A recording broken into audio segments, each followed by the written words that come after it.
सबसे पहले आपको एक और रिजल्ट आप तक पहुंचा है, बड़ा इंटरेस्टिंग रिजल्ट है आपसा और नादिया, और ये रिजल्ट है लोअर दीर में NA6 के हवाले से जमात इस्लामी के अमीर सिराजुल हक को शिकस्त का सामना करना पड़ा है, वो भी लोअर दीर से। और NA6 ये बड़ी इंपॉर्टेंट सीट थी जमात इस्लामी के लिए और सिराजुल हक साहब के लिए जो अमीर जमात इस्लामी हैं।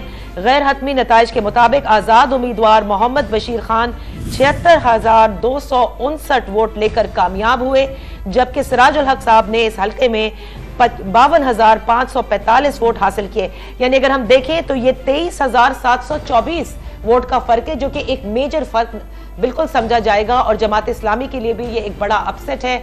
दीर में जाकर जलसा भी किया था सिराजुल हक साहब ने, और जमात इस्लामी की जो जितनी भी कैंपेन है वो भी हमने देखी कि बड़ी जबरदस्त थी।